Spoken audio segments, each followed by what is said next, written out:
Hi folks, Canadian Prepper here.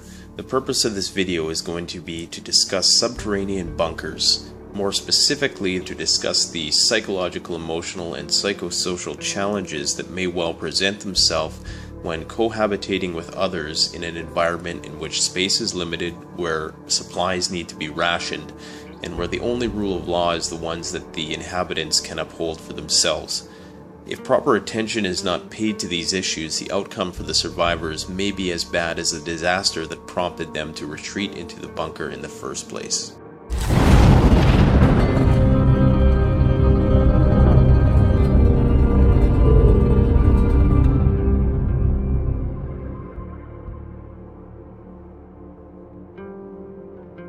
Now, in order to produce this video, I drew from a couple different streams of research. So one of these streams was research conducted by NASA, who routinely psychologically screen their astronauts to ensure that they can endure the rigors of spaceflight, as well as research done on prison populations, particularly prisoners who've been forced into some sort of isolation, but in the general prison population as well.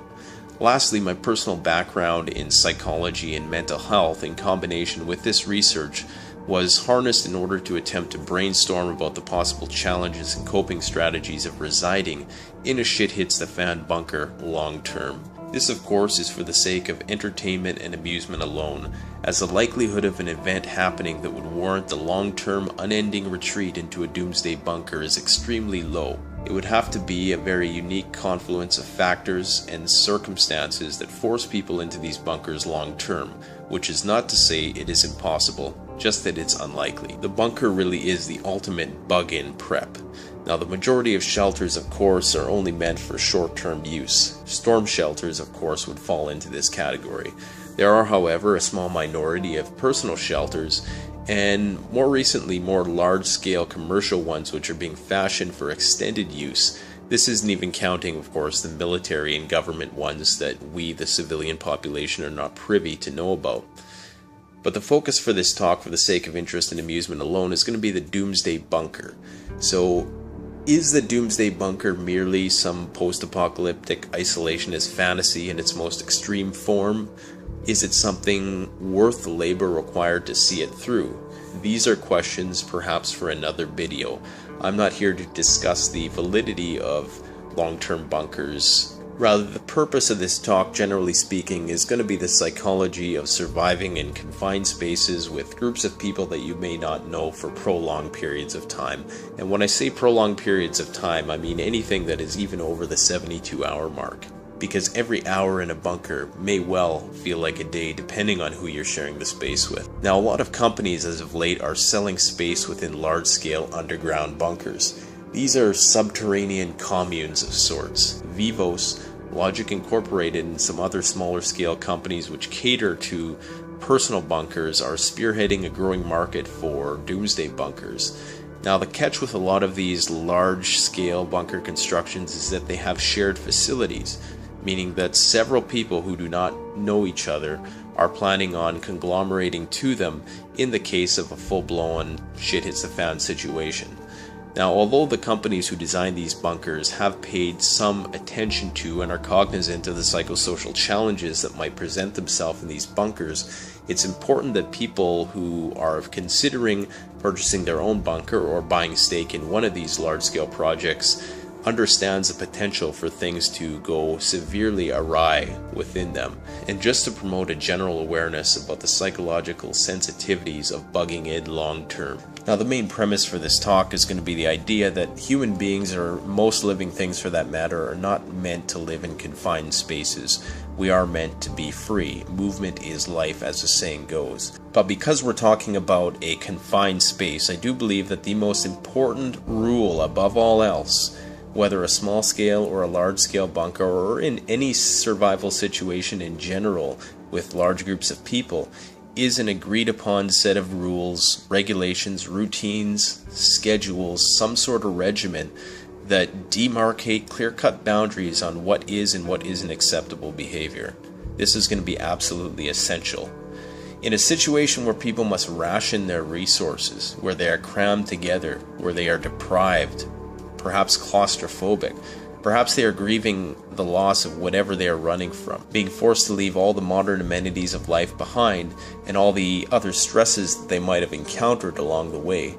The dysphoric nature of the whole situation and the uncertainty of what to expect, above all else, order and governance will be absolutely essential, if not primary, to maintaining peace within this environment. Now, unfortunately, this is going to be a libertarian's nightmare, but the fact is, people can only be free if they are physically free. People trapped in a bunker cannot by definition be free without descending into chaos. So within this environment, order will absolutely be necessary. Some level of governance is going to be required. Psychology will play an absolutely crucial role in bunker survival.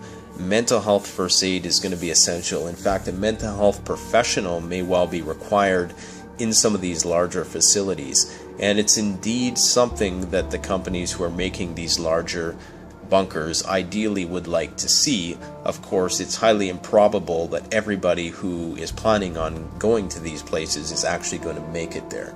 But it's reassuring for people like myself to know who work in this field that there may actually be a very small niche market for mental health practitioners in a post-collapse environment. Now, equally important to all the life-sustaining features of a doomsday bunker will be the ones that cater to maintaining the serenity of the human mind. If people cannot mentally keep it together, all of the other systems are going to be in vain. Now imagine, if you will, all the little nuances of bunker life and the things that can go awry.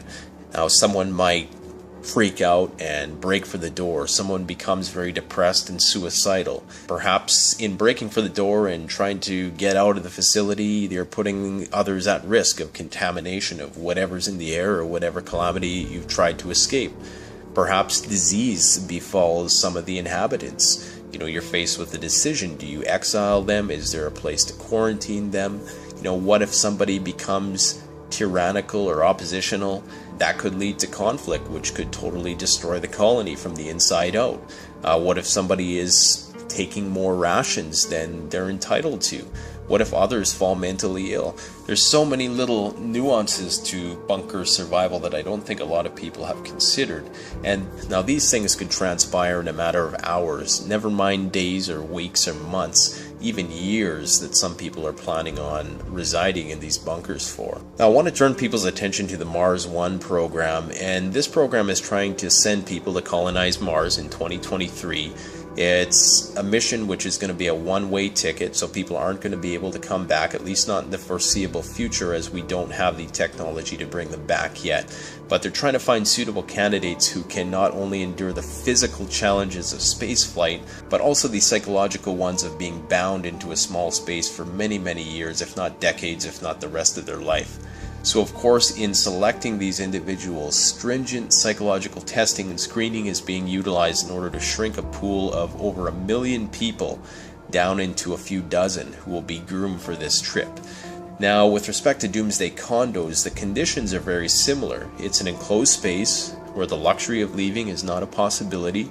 Now, the problem with a lot of these companies who are trying to sell these condos, these doomsday condos as they call them, and stock within these underground bunkers, is that they don't really care who is buying them. It's a business, of course, and whoever is able to buy them and whoever comes to them with money is going to get their place in this bunker. There's no screening process to determine who is psychologically fit to reside within these places, who is emotionally stable, any background checks, things of that nature. So that is going to be a big problem. Now, I want to get one thing out of the way real quick, because I'm sure some of the more graduated preppers are thinking about this, and it's this issue that you're going to be able to make it to this doomsday quote-unquote condo in the first place. Now, if the shit hits the fan, you're lucky if you make it there in the first place.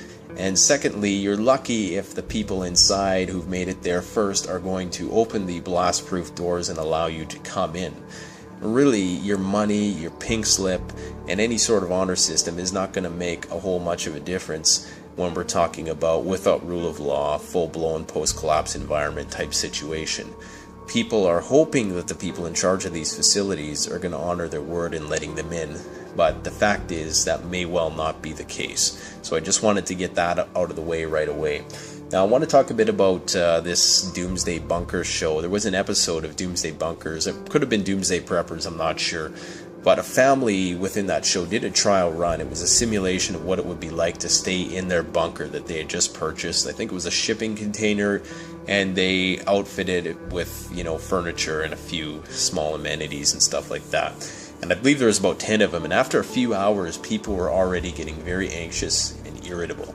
So it didn't really take long for conditions to almost deteriorate within that bunker, and that was only a few hours, so you couldn't really imagine several weeks.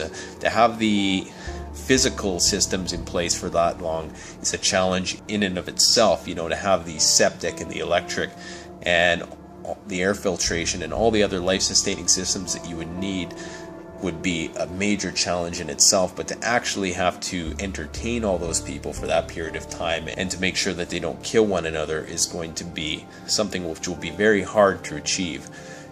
Now, there's going to be many factors that are related to whether or not people can endure such conditions and actually keep it together. The first one is, of course, the resilience and the attitude of the people within it. Whether the survival situation is viewed as hopeful or hopeless, or whether people are optimistic or pessimistic, that's going to make a huge difference. Only the mentally strong and those who can view the situation in a rational way are going to be able to keep it together under these conditions. Really, any motion under these conditions could be detrimental. Even the euphoric ones could lead to poor decision making. So keeping a level head, keeping a rational state of mind and a logical state of mind is going to be absolutely crucial. Now, the other predicting factor is people's mental health disposition. So any sort of pre-existing mental health condition or diagnosis, whether it be personality disorder, anxiety disorder, depression, any sort of psychosis of sorts, if people are off their medication, then that's going to be a big problem. Impulse disorders like ADHD, obsessive compulsiveness, these are all things that are going to significantly impact a person's ability to maintain a cool head under these conditions. But emotional stability will be absolutely crucial. Any people also who are struggling with addiction, be it substance dependence or any sort of process addiction like gambling, sex, internet, stuff like that, they're going to be struggling with withdrawal from some aspect of the grid. So they're definitely going to be temperamental, and they're not going to be emotionally stable, so that's something to consider. Now, some people who are dependent on psychiatric medication will also go into some form of withdrawal, and that's going to definitely have negative psychological effects. Now, another factor is people's intellect and their problem-solving capacity, which will certainly be factors that offset the adversity of the situation at hand.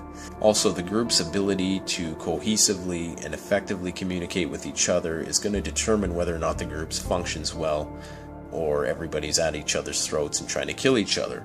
So the politics and the hierarchy of the bunker must be as democratic, or at least perceived to be as democratic as possible, in order to foster peace. Additionally, some sort of simulated night and day sleep cycle, if we're talking underground, is going to have to be simulated in order to foster social balance. Based on some psychological studies they've done in the past, they know that human beings' circadian rhythm is actually 25 hours, not 24 hours, and that's been demonstrated in studies where people are not exposed to sunlight for prolonged periods of time. They go on a 24-hour sleep cycle. So there's going to have to be some sort of agreed upon night and day within the facility where things are powered down, and of course during the day during the simulated day things would be powered up, and this may or may not be in sync with what's happening topside. And it's not going to be long before people lose track of time, of course, so this is definitely going to be essential. Now, of course, novel sensory stimuli is going to be required to keep people's minds busy, so entertainment will be absolutely essential if you're talking about a situation like this. The lack of stimulation is going to cause people to go crazy, literally. And there's a really simple way of understanding this, and it's that if there's nowhere to go outside, the only place to go is inside. So entertainment is not only a convenient luxury. If you're talking about a long-term situation with large groups of people in a confined space, it's an absolute need. Indeed, idle time is the devil's plaything. If you want to know how things might play out if you didn't have that adequate degree of entertainment, watch the movie called The Divide. That might give you a theoretical understanding of how that scenario could play out if people did not have something to occupy their time. Now, additionally, lack of sunlight is going to contribute to mood disorders. There is a psychological illness called seasonal affective disorder, and basically it's the result of the lack of sunlight in the winter, so people tend to get more depressed in the winter. Now, if you're talking about permanent lack of sunlight, you're going to have some really good natural lighting systems in there to simulate the sunlight in order to enhance the serotonin production in the brain. And serotonin is just sort of a feel-good chemical, which is kind of offsetting the depressed mood of it that everybody's probably going to be in if they're in that situation. And of course, if people are slipping into depression, you're looking at issues like suicide and self-harm. And now another thing that's going to compromise the situation might be the uncertainty factor, and that's going to amount to the lack of information about what's going on inside, the lack of intel, and having to reside within this enclosed space for an indeterminate length of time is going to elevate the stress level of all the people who are in there. Whereas if they had some sort of goal about when they would be getting out of this shelter, it might provide some psychological comfort. Maybe not even a goal related to when they're getting out of the shelter, but just a group goal, period. Anything to orient the group towards the future and get them working towards something perhaps greater than themselves would probably take people out of that depressed mode and get them. However, the reality is likely that in most instances where you're going to be forced into a long-term bunker, chances are you're not going to have the luxury of knowing what's going on topside. In addition to this, any uncertainty means that there's going to have to be choices that are made by the group. And when you have choices that need to be made, that's going to require deliberation. And of course, deliberation can potentially lead to disagreements, which can potentially lead to conflict, and of course that can definitely destroy the colony from the inside out. So any sort of pre-established processes that people can agree upon when doing these deliberations would be beneficial, just in case things did get out of hand, and this process should strive to be as democratic as possible, as mentioned before. Now, of course, the amount of space and compartmentalization within a bunker and the novelty of the contents therein may offset some of the aforementioned challenges. Although this may not be realistically achievable for the average person, chances are you're going to have four walls and you're going to be forced to reside within it. But the bigger and more diverse the bunker can be, the better, and I think that goes without saying. Now, as for the operational security aspects of bunkering in, what to do in terms of what's happening topside, I'm going to leave that to the military strategists to speculate on. Now, the point of this video is just to get people familiar with the realities of residing within a bunker long term. Hopefully open some lines of communication and thought about the matter, because every hour in a bunker is certainly potentially going to feel like a day. And I really look forward to hearing your guys' comments on this, because I'm sure there's a lot here that I haven't considered. There's a lot that could go awry, and there's a lot of ways to mitigate and offset those issues which could arise. So let me know what your thoughts are in the comment section. I do look forward to reading them and hopefully responding. And one last thing I want to say about this whole idea of bunkering in is that we still are in the embryonic phase of prepping. So the doomsday bunker is kind of on par with the inch bag in terms of its sophistication and exaggeration. So living indefinitely out of a bug out bag or living in a hole in the ground for years at a time are both unrealistic scenarios. And I think we are starting to move away from that. Now, if anything, a bunker is a great storage facility. It's a great last-ditch castle keep, so to speak, but depending on it solely for your OPSEC in a post-collapse environment may well be your demise if you don't consider the psychological factors that I've just discussed. So I hope this has been a thought-provoking video. By all means, like, comment, subscribe, share, all that good stuff. Thanks for watching. Canadian Prepper out. Check out the Canadian Prepper Network blog, an excellent resource for Canadian survivalists and preppers.